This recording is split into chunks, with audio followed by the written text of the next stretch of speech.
আপনি কি জানেন আপনার সন্তান অস্থির অবস্থা থেকে আপনার শান্ত স্বভাব দেখেই সে নিজেকে শান্ত করতে পারে? চলুন দেখে নেই সেটা কিভাবে। ধরে নিন এই ক্যান্ডেলটা হচ্ছে আপনার সন্তান। সে বর্তমানে অনেক অস্থির অবস্থায় আছে এবং এরকম অবস্থায় আপনিও যখন ওর সাথে অস্থির হয়ে পড়বেন তখন কি হচ্ছে?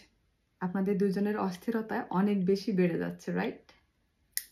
বাট একই সিচুয়েশনে আপনি যখন শান্ত হয়ে আপনার বাচ্চার কাছে আসবেন এবং আপনার বাচ্চাকে আপনার শান্ত স্বভাবটা বড় করতে দিবেন, যাতে করে ও নিজে আপনার শান্ত স্বভাবটা বড় করে তার নিজের ইমোশনগুলি কোরেগুলেট করতে পারে, নিজেকে শান্ত করতে পারে, তাহলেই দেখবেন আপনার শান্ত স্বভাব কিভাবে আপনার বাচ্চার অস্থিরতাটাকেও আস্তে আস্তে শান্ত করে দিয়েছে।